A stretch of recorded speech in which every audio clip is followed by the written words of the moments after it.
Hello, everyone, and welcome. We're going to give our audience members just a few minutes to log into Zoom, and then we will get started. So we are happy to have you. We're glad you are here. If you can read the screen, it says the 5 love languages of children. So if that is the workshop you plan to attend, you are indeed in the right place. And we just want to let you know a few things before we actually begin. You are more than welcome to join our conversation tonight by adding your questions. And you can do that by using the Q&A or the chat feature, which is at the bottom of your screen. We encourage you to share your thoughts. We want to hear what you have to say, your comments. Maybe you have an aha moment as you're listening to this. We all benefit when we engage in the conversation together. So just in case you're needing reassurance, this workshop is called the 5 Love Languages of Children. And so you are in the right spot, and I'm glad you're here. My name is Holly Boki, and I am the Family and Community Partnership Coordinator for the Clover Park School District. I would like to welcome you to our Parent Academy event, the 5 Love Languages of Children.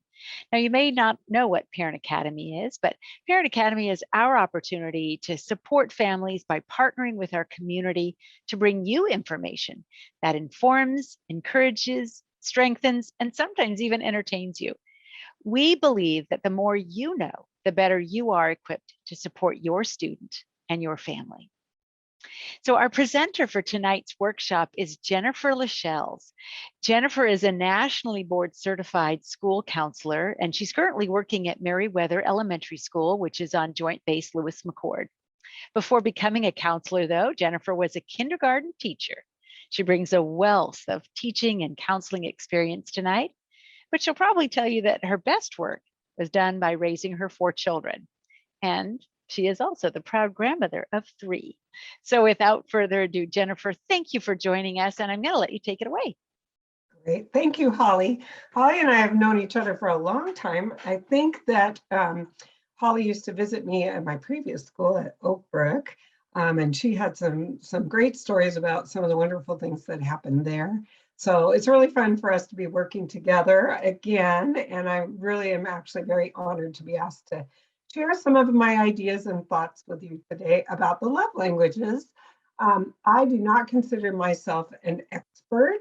However, I have found, especially as I've become a counselor, that an understanding of the 5 love languages of children can be really helpful for parents, especially parents who might be struggling to feel connected with their kids. And personally, I've found that there were times in my life when our family was going through difficulties and I felt disconnected with my kids or felt that I needed to be more connected with my kids. And going back to the philosophy of the 5 languages, 5 love languages, really helped me to be intentional about making sure that each of my kids were getting their needs met and making sure that I was not just speaking my own love language, but making sure that I was speaking theirs. Also, when I was feeling like my kids were maybe not loving me very well, I could stop and take a look at some of the things they were doing and say, wait a minute, Jennifer, it's not all about you. Maybe they really are trying to tell me that they love me and I am just not listening in their language.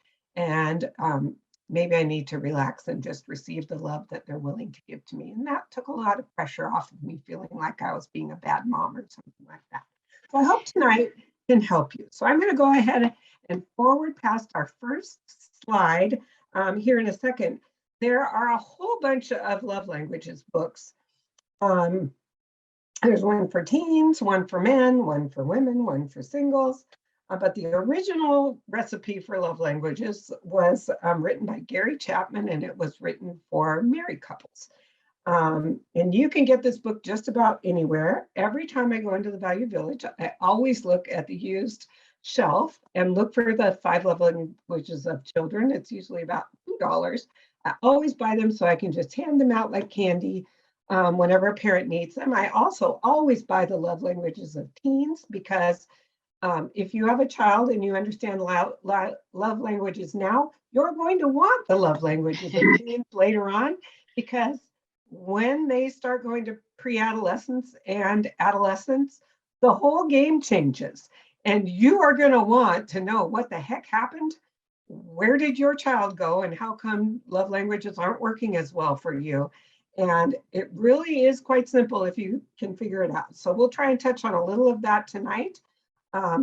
But I encourage you to explore if you haven't explored it before. And then if you really get into kind of these personality styles, there's certainly areas that you can go much deeper with if that's your jam.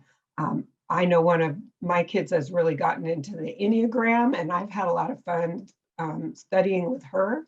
And that's much more in-depth kind of studying your personality type and how your body responds well under positives and under negatives. And it's really, really cool. So I hope that you enjoy the presentation.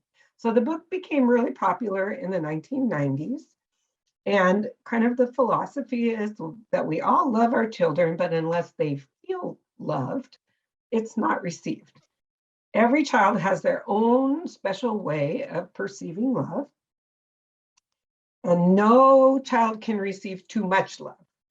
Your children will sense how you feel about them by how you behave towards them. Every child has an emotional love tank, and this is a place of emotional strength that can fuel them now and into the future. And by speaking their own love language, you can fill their emotional love tank with love faster than you would if you're speaking your own love language. Okay, so we're going to move on to the next slide. Let's see. I'm playing with the, where's my little thingy to make it move? Oh yeah, right here. Oh no, that didn't work. Zoom is its own love language, and I don't know if I have a love or a hate language with Zoom right now, but I'm so good at Teams now, and Zoom is throwing me a little bit. All right, I know, so we're stretching our brains, but you're on the next slide, so that's good. Yay, yay. So I want you to be really proud of me because I created this love tank graphic for you, because there really wasn't one for the love languages of kids. I adapted this from the love languages of couples, but I think that the visual is really important for us. So if you imagine yourself or your kids with a love tank, and we do our best when our love tank is full. And you guys all know that when you're feeling loved and cared for and supported, it's easy for us then to give love to others. In the elementary school, we do a lot of bucket filling, we call it. And we talk about bucket fillers and bucket dumpers, and in a very simplistic term, what fills you up and makes you strong. So it's the same kind of a theory.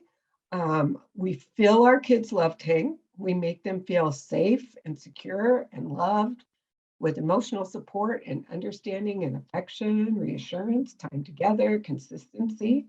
And then we can drain the emotional love tank with negative experiences. Some of them we control, and some of them are the casualties of living in a world that's unpredictable. So some of it we can control and some of it we can't. We can control what goes in the love tank. We can't always control the things that are removing stuff from the love tank. You can see some of the things that are listed below. Unnoticed efforts, dysregulation on the part of a caregiver or the person who's supposed to be the unconditionally loving person, inconsistency, instability, isolation, withdrawal of affection, things like that can really poke a little hole in their tank or turn the faucet on. I know that some of you have children who have disabilities and they have trouble with emotional regulation or dysregulation. Those kids have really big spigots and their tanks can empty fast. We know that because you love them, you've made a commitment to try and figure out how to fill that tank fast, because it can empty fast. And your doctors and your teachers are all working hard to find things that can keep that love tank full, but it's a lot of extra work sometimes. And when you have a child who runs on empty a lot, that means your love tank can be running on empty a lot too. So as we talk about children, I want you to keep thinking about the adults that are involved, because it's important that you're filling up your love tank too.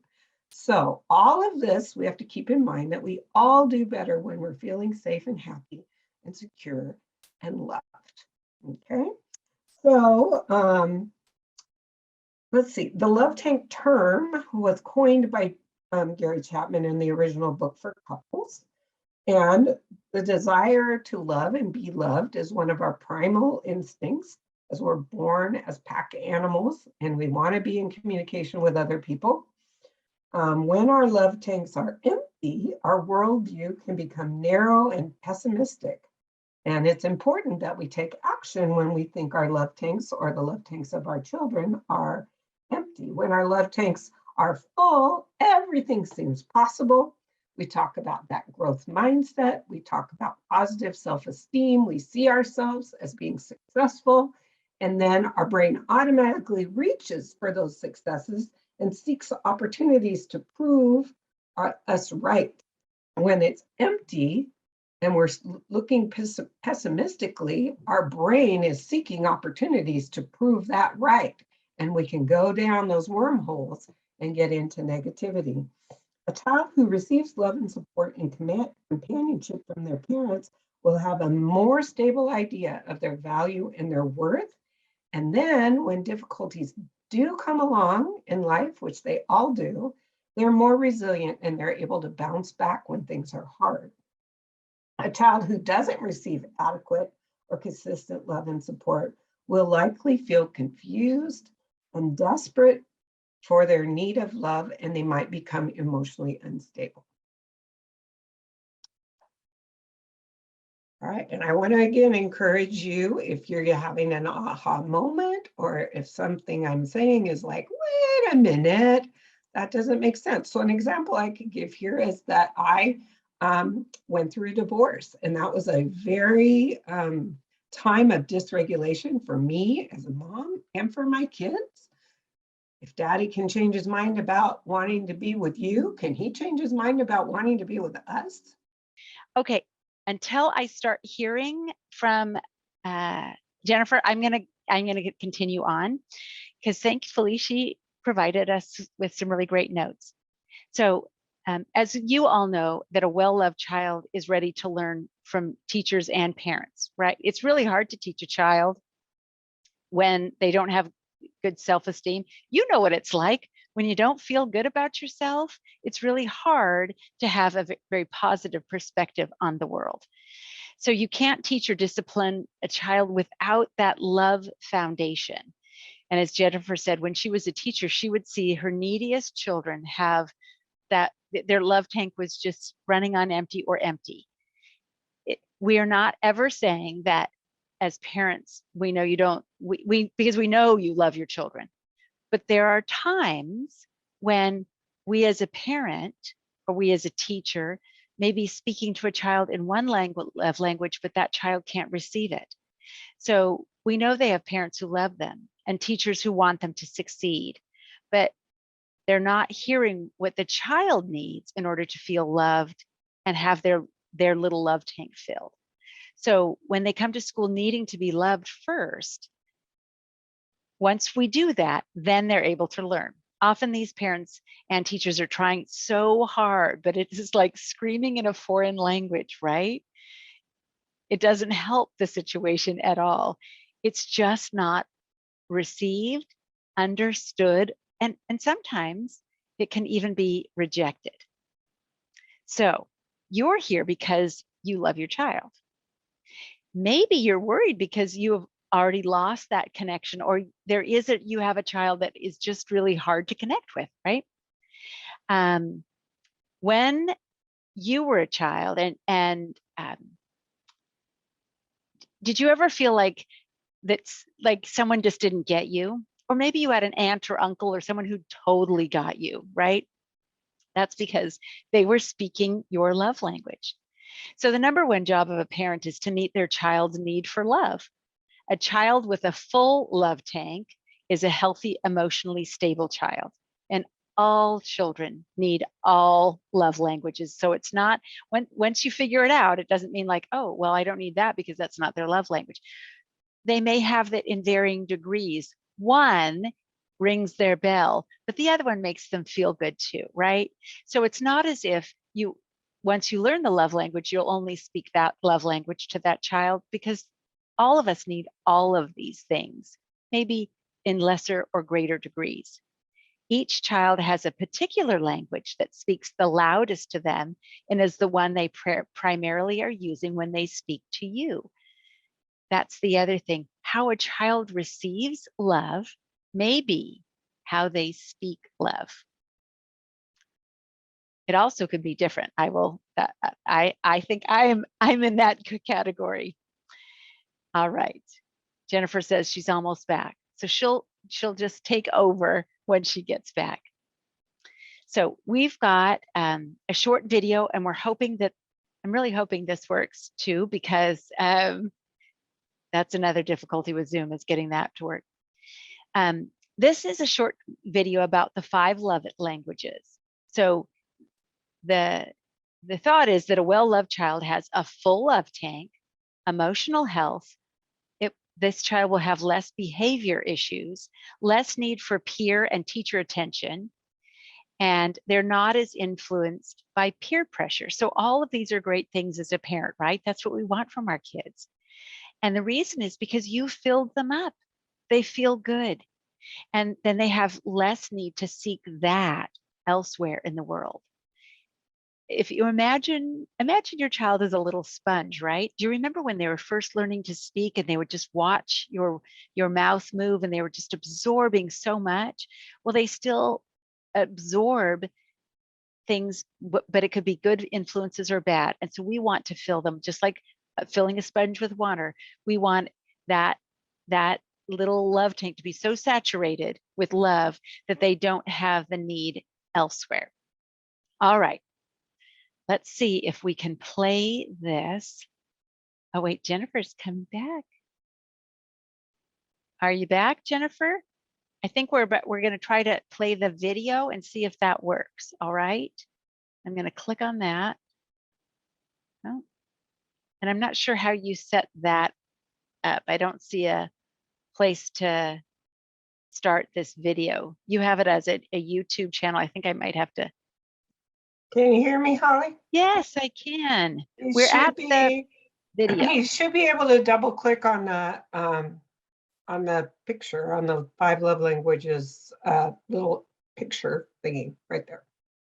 Yeah, it's not doing it for me. It's not doing it. It's not loving loving me. me. We can copy this thing at the bottom and put it in the link, or I will just open it in another. Oh, that was really fun, guys. Thanks for being flexible. My love tank just emptied a bit. It is how it goes. It is how it goes. Goodness.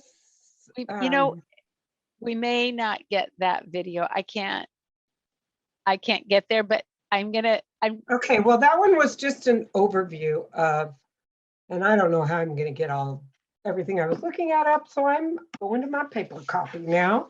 Okay. So do you see on the screen where we are at the? I see where you are on physical touch, and you're in charge of the slides now, right? Yep. Okay. You just tell me when.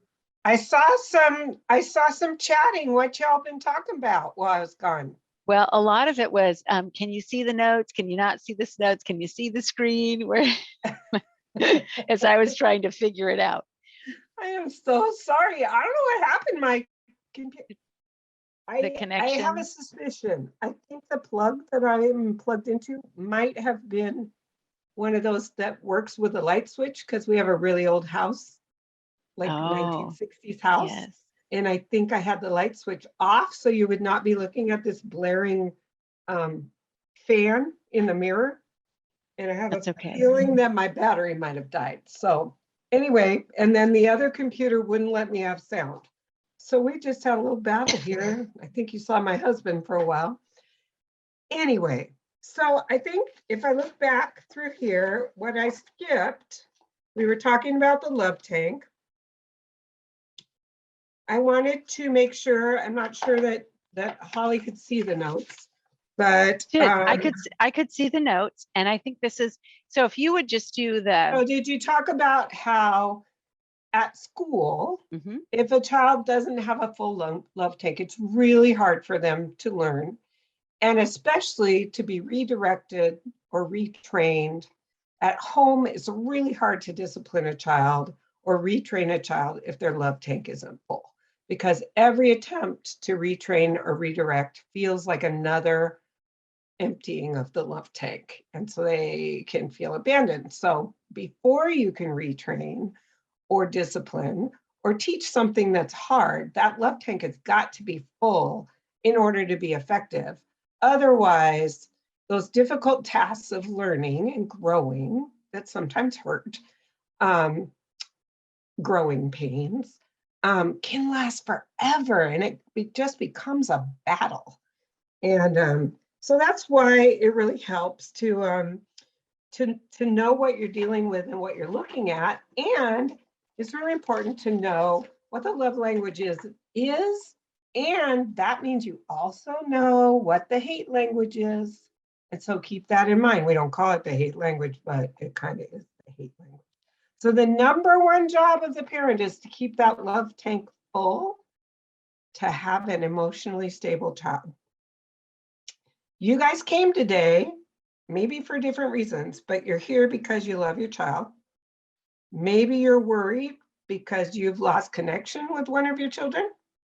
Maybe you didn't have a great connection with one of your parents, and you don't want that to happen in your family with your kids. Either way, you're here for the right reason, and you're doing the right thing. You're loving your child just by gathering this information. All children need all the love languages, but their primary love language will fill that tank faster than the other love languages. At the same time, the primary love language used in a hurtful way will empty the tank faster than any of the other love languages. So as we go through these next slides, where we're going to talk about the actual 5 love languages, I do want you to keep in mind how they can also be the languages of hurt. And nobody really talks about that much, but I am, as a school counselor, noticing this a lot at school. And I'll give you an example. I'm working with some kids that have some really difficult relationships with their teachers.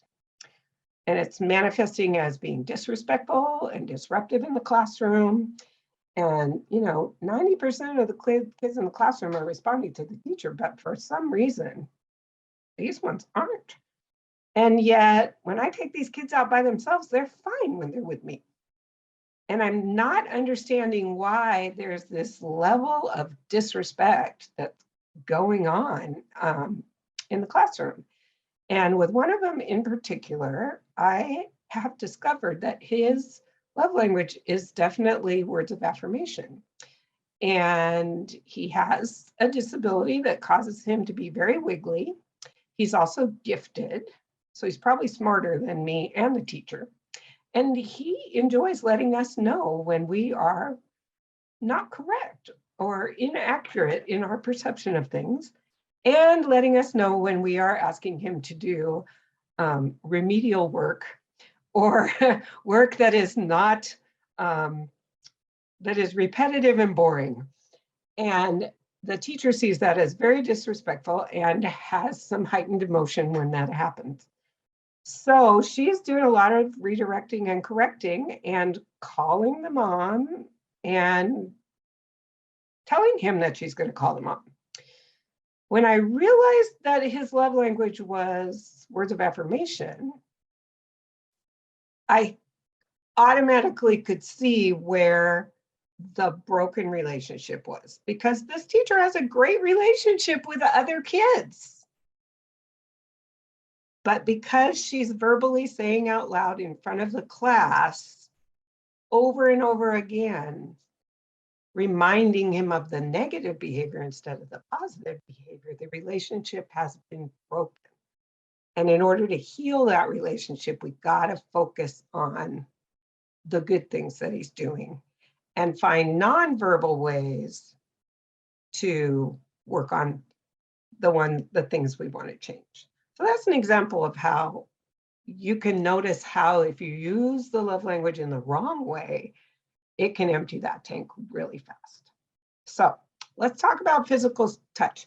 These 5 slides are going to be all somewhat similar.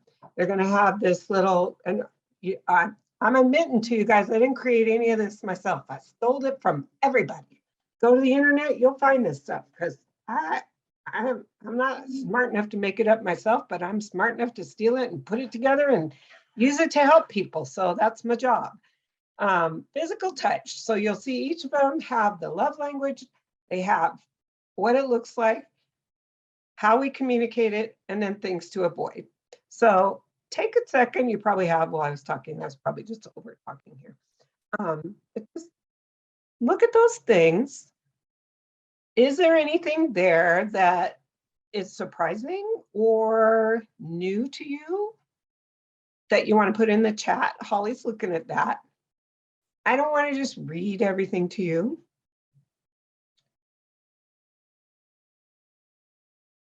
We got anything coming, Holly? Not yet. We're going to give them a minute to do that. I think sometimes when people think of physical touch, they don't see that as sitting next to a child or a fist bump, or I love that, making up handshakes. You see that like often great bonding that happens with very elaborate handshakes. And so I love that all of these, and I love that these are real ideas that you could try with your child when you recognize that is the love language. Right. So right. make yourself some notes, because if you don't know what your child is, then this right. is great. And remember, all information. kids can benefit from all the love languages. But if your child's love language is physical touch, you want to make special time to do this language with them. So make a special secret handshake with them, more specialer than everybody else's, because that's going to. I'm sorry, I moved you. You didn't tell me to move forward, and I clicked the thing, so I apologize. Okay. Can we move back, or we don't need to? Sure, we can move back. Yeah. So, did anybody else pop into the chat? Nope, not yet. Okay, one thing that always makes me cringe when I see this slide is the corporal punishment. So, you know, corporal punishment has not been allowed in schools for a long time, at least in Washington. I guess I've heard that in some states it's okay, but here it isn't. And for a lot of different reasons, we don't have the relationships with kids that we could be administering corporal punishment, which would involve pain and domination over a child at school, and then be able to rebuild that relationship. So I think it's a good idea we're not doing that at school. But I want you to think about how corporal punishment on a kid whose love language is physical touch would be different than corporal punishment on a kid whose love language is something different. And I think my point is we really have to individualize how we're connecting with each one of our kids, because again, this could be a big hole in the bucket of one student, but might be a smaller hole in the bucket, and it might be an appropriate training tool for some kids, but for other kids, it could be devastating and a real relationship breaker for other kids. So if you're using corporal punishment and it seems to be just not working at all, and you have a physical touch kid, maybe that's something that you want to look at and say, you know, is this creating a relationship where mistrust or something? It's just something to look at. And I don't have all the answers, but that really made me think about how all the different kids are different. So I have a couple notes here about physical touch. Let's see. Wait, I'm on the wrong page. That's why those didn't make any sense. Anything in the chat yet? Oh, here we go. Here's mine. Studies have found that as children become school-aged, many parents only touch when it's absolutely necessary. All children need safe and appropriate touch. A hug given before a child leaves for school could be the difference between emotional security and insecurity throughout the day. Many boys around age 7 to 9 go through a stage where they're resistant to affectionate touch, but they still need physical contact. They tend to be responsive to more vigorous contacts such as wrestling, jostling, playful hitting, bear hugs, high fives, and the like. Girls also like this type of physical touch, but they do not resist the softer touches as well. For unlike boys, they do not go through the affection resistant stage as boys do. Now, I know with all our gender binary talk lately, that sounds very binary. Of course, we have kids all over the spectrum, but we do see commonality that some traditionally male kids seem to want to avoid that affectionate touch in through those ages. All children, boys and girls, need physical contact throughout their childhood and adolescent years. How about the teenager? When your child reaches the teen years, it's important that you show your love in positive ways and also at the right times and places. Remember, you're a role model for your children, and they'll be watching the way you practice physical touch. One way you can tell that they're following your example is to watch their use of physical touch. Mothers, be careful about initiating a hug with your son in the presence of his peers. He's seeking to develop his own independent identity. Such behavior could embarrass him. It also might make him the brunt of jokes later on. However, at the end of the day, in the privacy of your own home, after your son has had a grueling football practice, the mother's hug may indeed be received as an expression of love. Sometimes fathers withdraw from hugging and kissing their teenage daughters because they feel it's inappropriate as their daughters turn into women. In fact, this is just the opposite.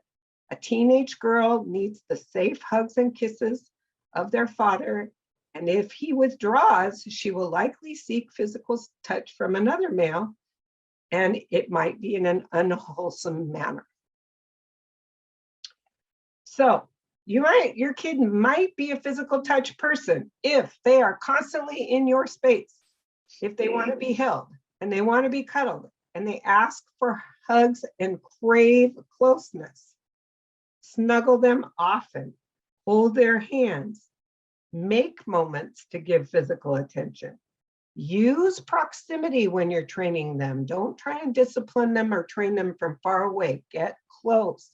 Touch them when you're training them.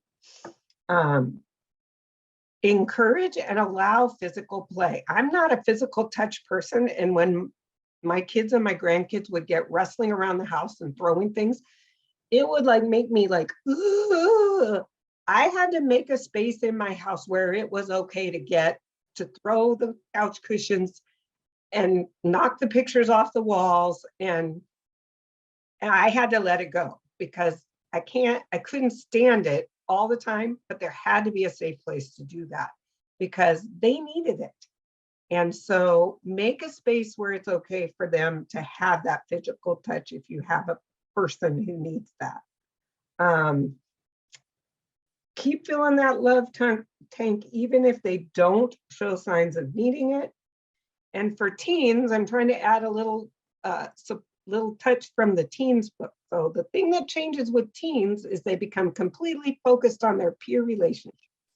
So to fill your teens love tank during this time, create opportunities for them to have appropriate physical touch with peers. So create opportunities to go to the trampoline park, to go out to walk the dogs, to do things where they can be physical with each other, play groups, have somebody over to bake cookies, do things that are physical, play games, have a spend the night, build forts, things where they get to move their bodies together with other kids. Youth groups, scouts, camping, things like that are all things that are sometimes supervised by an adult who's used to working with kids. And that's a great chance for kids to run and jump and play together. And they get that physical time together, and it's still safe, and they're filling up that love tank for them. So it's a great opportunity. We don't want to keep those teens in isolation for fear that something bad may happen. They need to have contact with each other. And so your gift to them is creating safe opportunities for them to be with their peers. And that will fill their love tanks. It doesn't necessarily have to be physical touch with you. All right, next slide. Words of affirmation. So you can probably tell by how much talking I'm doing. I'm a words person. So let's look at this slide a little bit. Again, we have our 4 categories at the top. Let's think about those for a minute.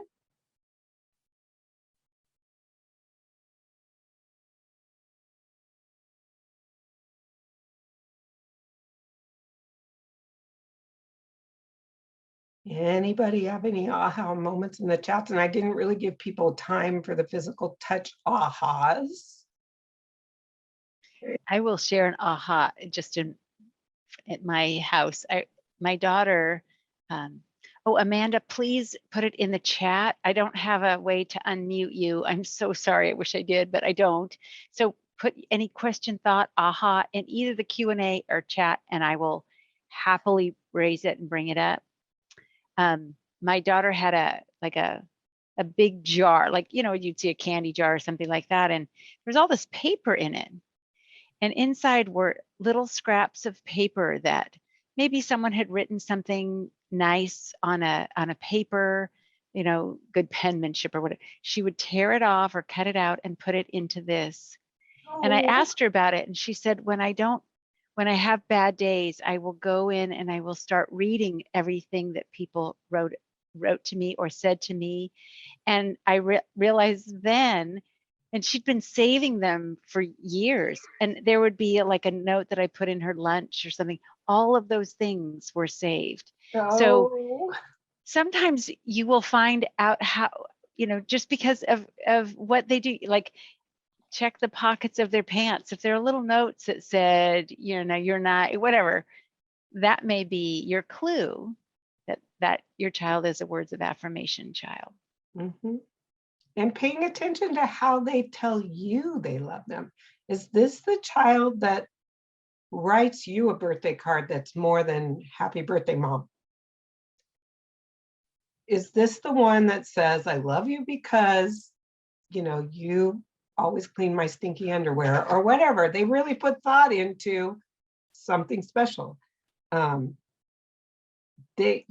You're watching not only the way they receive your love, but you're watching them reach out to the people they care about. And what is the way they choose to reach out to the people that they care about and feel love for? And we really want to tell them we see that, tell them that that might be their love language and that they should continue doing it, and give them the resources they need, whether it's little slips of paper to pass out to their friends or colored markers and pens to be able to do it, because loving others fills their love tanks too.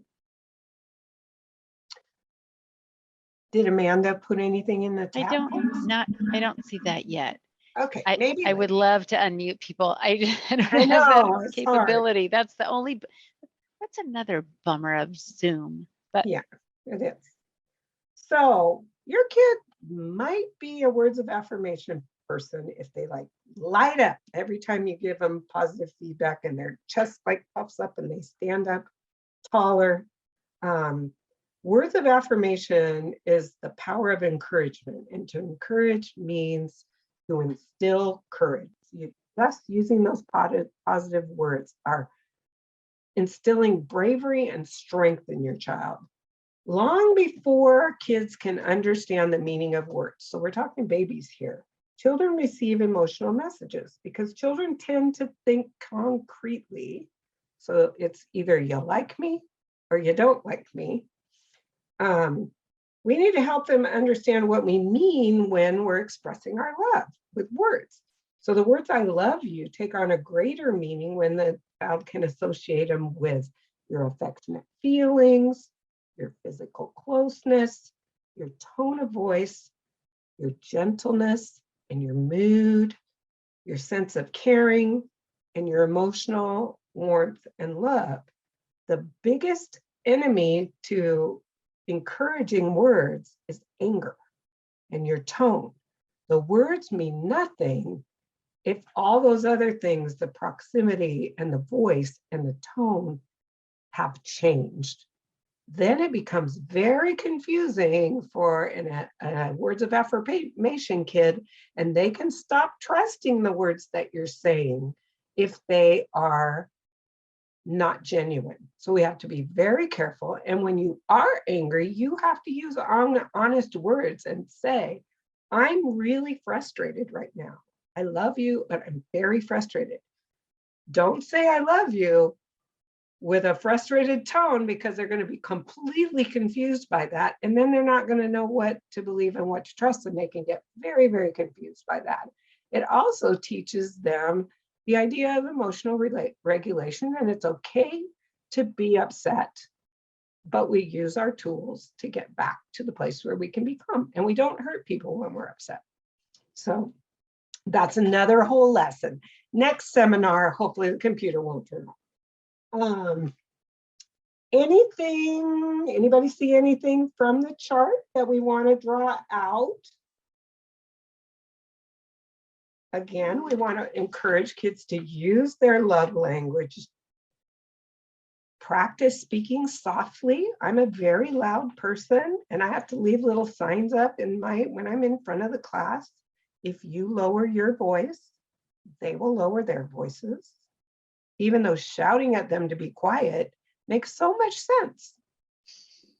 But because they'll hear me, right? But then they're loud. So speaking softly, if you can hear me, tap once. If you can hear me, tap twice. Everyone who can hear me is going to get a golden ticket. For the first 3 people who hear me, put your finger on your nose. Things like that are going to get more of a response from a words of affirmation kind of kid.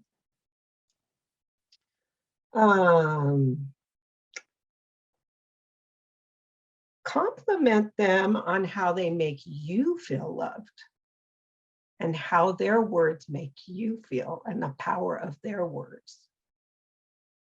So they understand the impact of their love on other people. At the same time, when they're using unkind words, they need to understand that unkind words can harm people. This is a life lesson that all humans need to know. A lot of grown-ups, that's another seminar. A lot of grown-ups could learn this lesson right now, because some people are not using very kind words to solve problems, and that never works very well. Some ideas for working with your teenagers. Again, we're working on helping them connect with their peers. So we want to use their love language, words of affirmation, to try and connect with their peers. So one thing I like to do with teens, or older pre-adolescents, is they like to make posters with encouraging sayings and quotes and things like that to put up in their rooms or share with others. So little poster parties. I find when my 5th grade girls are getting really nasty with each other, we'll come in our room and we'll look up quotes, inspirational quotes, and we'll make pretty little mandalas and things like that. And it just calms everybody right down. And then we can share with each other and say, "Oh, this is a quote I really want you to have because you're so inspiring." And we can use our words of affirmation to be kind to each other. Encourage, again, your kid to be involved in clubs and youth groups and small groups with a positive purpose, maybe volunteering groups and things like that. Again, you're getting an adult who's supervising that, making sure that things stay positive and there isn't any bullying, and that if your child isn't using the positive traits, they're grooming them to work on their friendship skills and do that. And that can really, really grow a child. One thing that's really important not to do not discuss bad behavior or negative behavior publicly.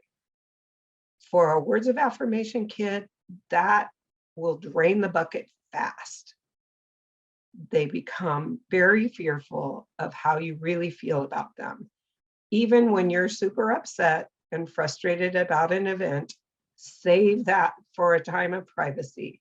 They should never hear you, even if you're talking to your spouse. You can talk factually, but try really hard not to speak disparagingly about your child in front of your child. I mean, I would try not to do that in front of all of them, but it's going to have a huge impact on a words of affirmation person. Anything in the chat? Nope. I think they all went to bed, Holly. They're there. They're there. But we do probably need to pick up the pace. Only all right. Well, I think we're on our fourth or fifth. Okay. Quality time. Now we're on quality time. Yeah.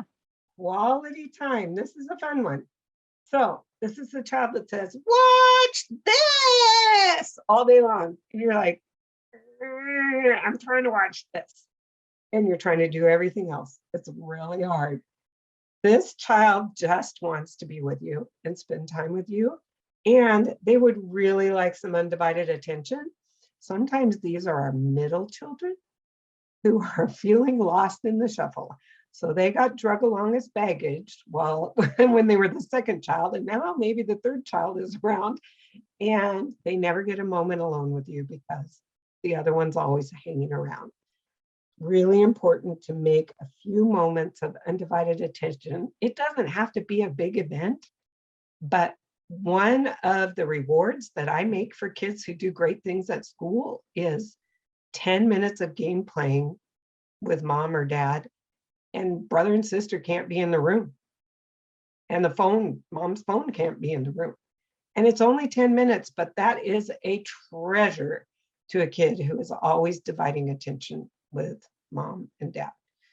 A real treasure. And I think we forget as adults how divided our attention is when the TV's on, when there's other kids running in and out of the room, our spouses, other family members. Phones. I think that's a huge interruption, taking your eyes away from whatever you're. Right. And kids get that. Kids recognize that. Yeah. Right. Play one whole game of Connect Four. You don't have to pick a game that lasts a week. Pick your games wisely. There are games that only last 10 minutes. Pick something that's easy to get in and out of, but promise them and say, I'm going to give you a whole game. I'm going to give you a whole story. I'm leaving my phone with dad and I'm not going to be interrupted. That's just great. With your teen, again, we're trying to create quality time. So say, I know your love language is quality time, and I know you want to build a relationship with Tegan. Let's think of something we could do with Tegan. Would you like to have us spend the night? Would you like to take Tegan with us when we go to Target? Would you like to, we were thinking about going to IHOP for breakfast on Sunday. Would you like to see if she could join us? Create opportunities for quality time so they can spend quality time with their peers. That will fill their love tank. It's really you filling the love tank, but it'll fill that love tank fast. And that's great. Also, denying them quality time with their peers will empty that love tank. And so do it when you can, when it feels safe. All right. Oh, an adult with quality time kids. If you're going to isolate them, so maybe they've done something that requires a redirection or disciplinary kind of a timeout or a reset, always give them a timer or an identified amount of time that is going to happen. It is not okay to isolate them with no understanding of how long that's going to be and when it's going to be over, and always reunite with the I'm glad that you're back with us. I'm glad to have you back. For other kids, it doesn't make that big of a difference, but for these kids, it's absolutely terrifying to be isolated. So be conscious of that and use a timer. All right, we're to gifts. Sorry, there we go.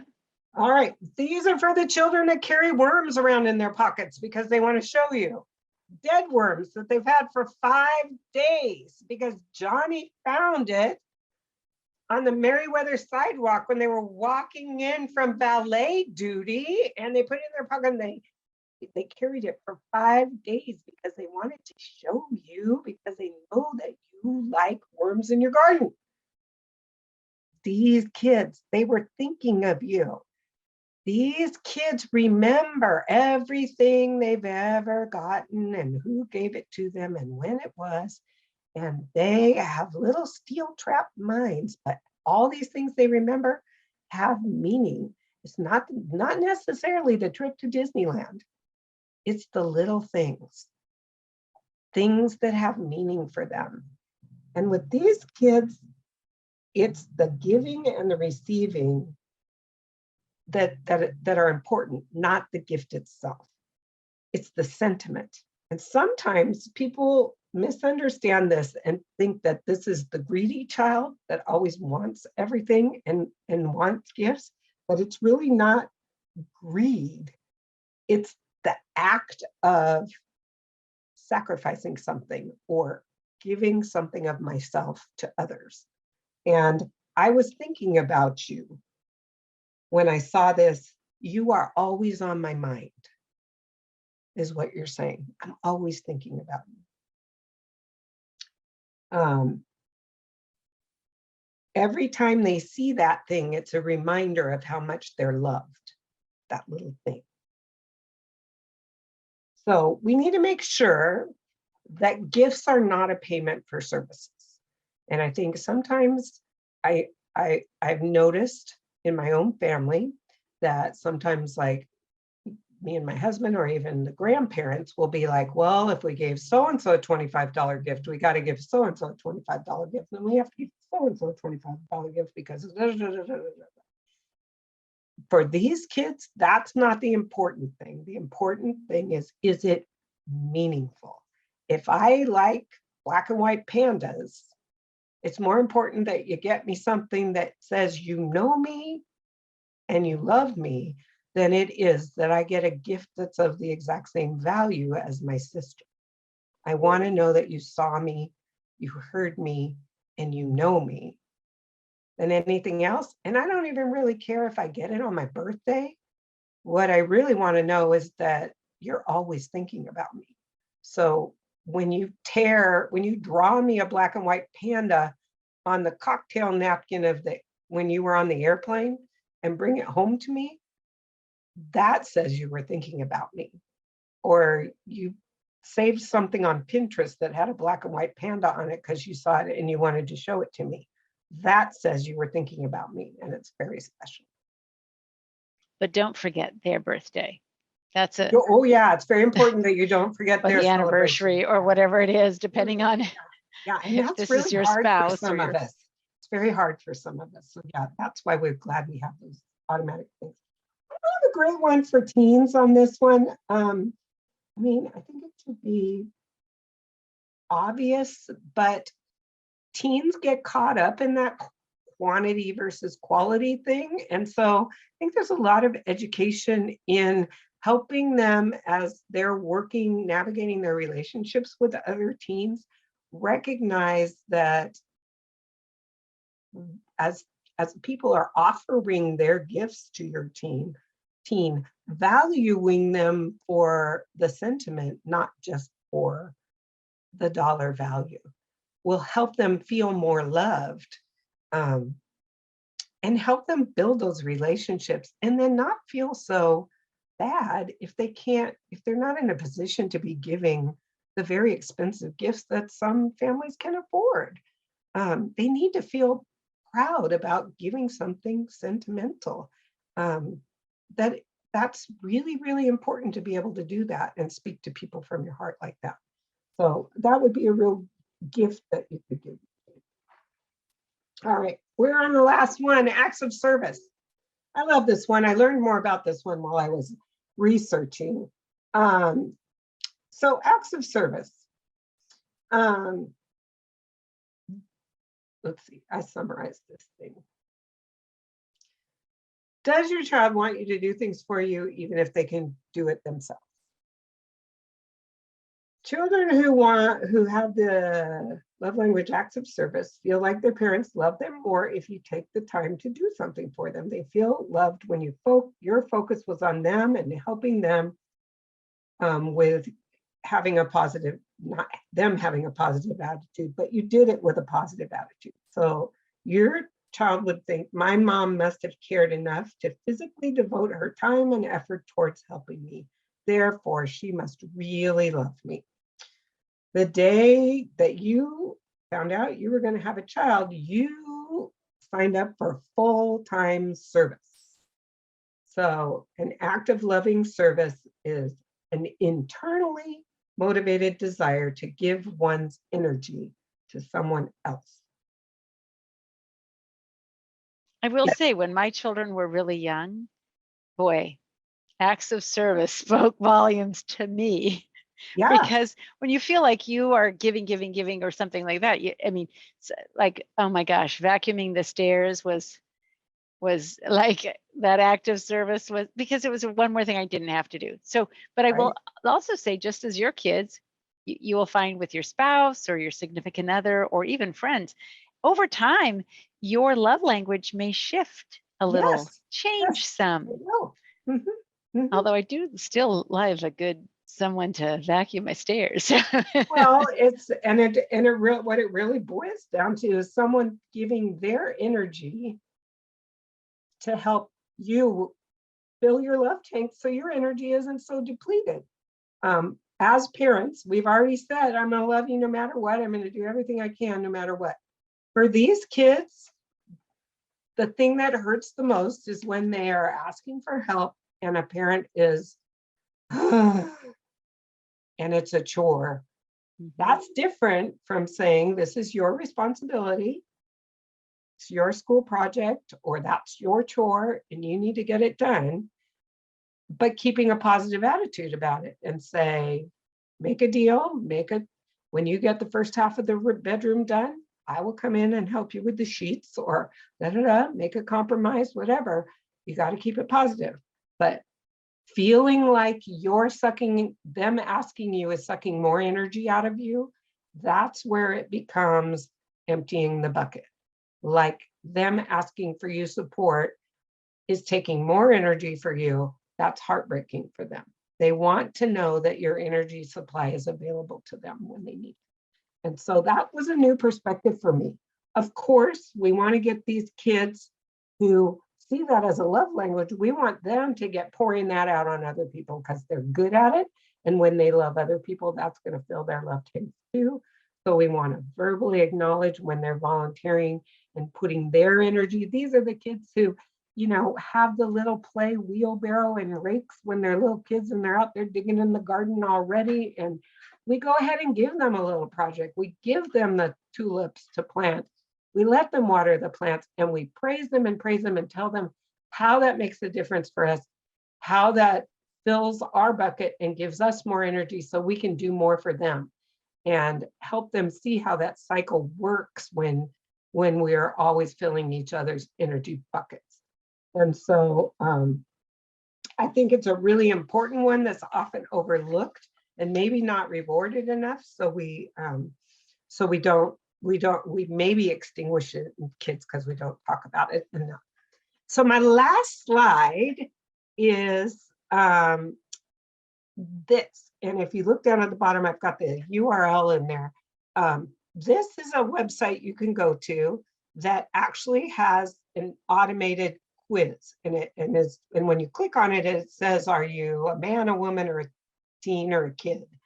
So you can take it for someone else or for yourself, and then it'll tell you what they think your primary love language is. So that's kind of a nice, easy little thing if you're not sure what you are. And so that can kind of help you go for your next steps. The last slide I had put in there was about just talking about how we can use the love languages at school. So again, as a school counselor, I think it's appropriate when your child is struggling at school if you feel comfortable having a conversation with your teacher about what you think your child's love language is and how the teacher might be able to use that knowledge to build what we call in the school lingo intentional relationship with your child if they're struggling. Some teachers, that's hard for them because if it's not their love language and they're not used to using that, they might not know how.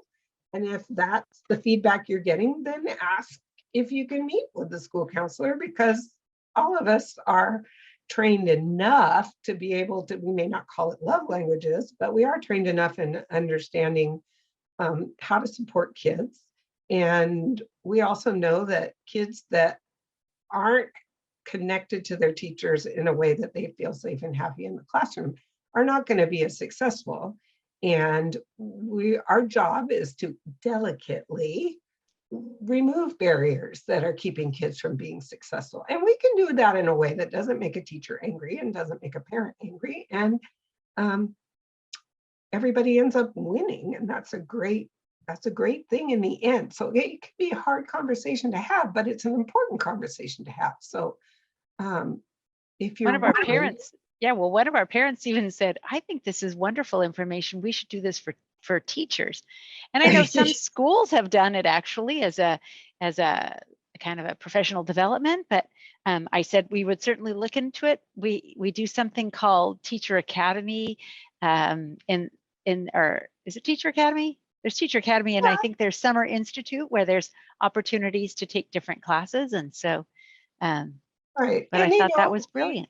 We are always, I think the teachers have had a lot of training on dealing with students have exceptionalities, because we do have kids that have actual disabilities, behavior disabilities and learning disabilities. And we're always talking about strategies we can use with those kids.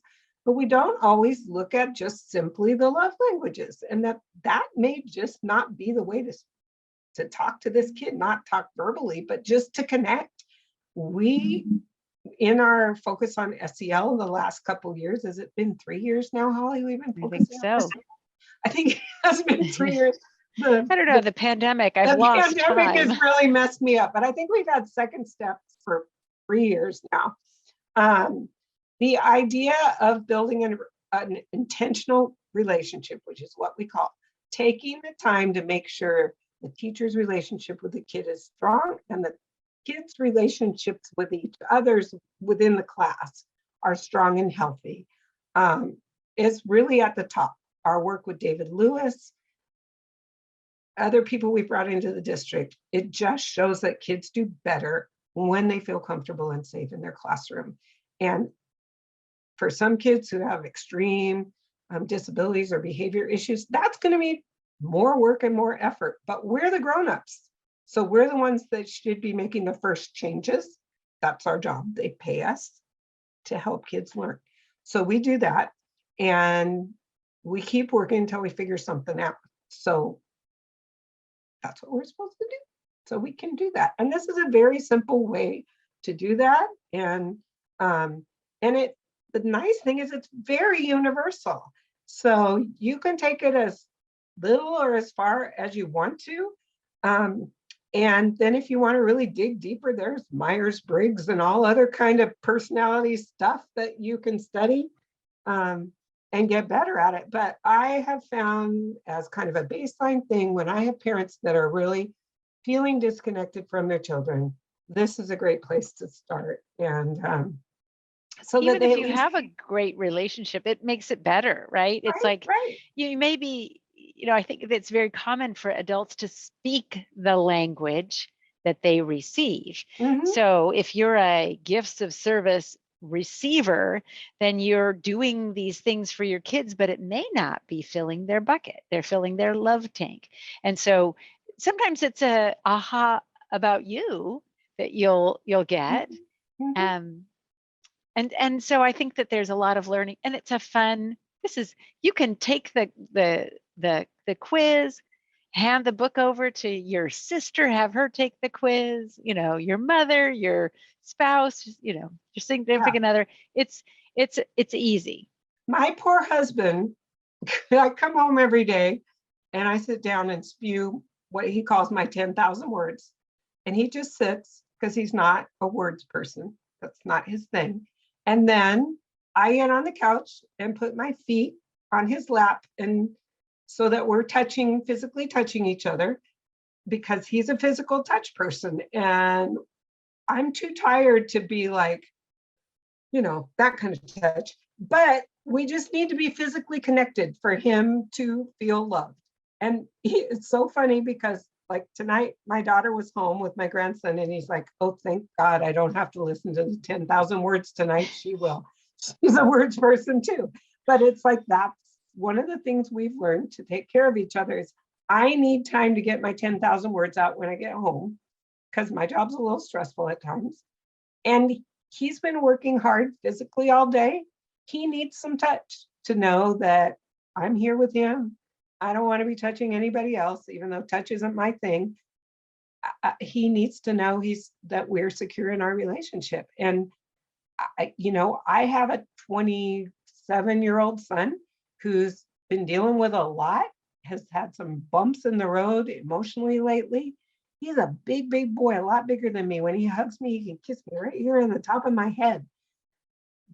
It feels kind of weird hugging him sometimes, but I know he needs to be greeted with a hug and a kiss every time I see him. I kiss him right there on his cheek because he's got facial hair and it's kind of gross. But if I don't hug him and kiss him, you can see the doubt in his face. And I can see him saying, Mom, have you changed your mind about me because of all the stuff I'm going through? And he just needs that physical touch. He just needs it. I can say it 1,000 times. I'm never changing my mind about you. But if he doesn't have the touch, you can see him wondering.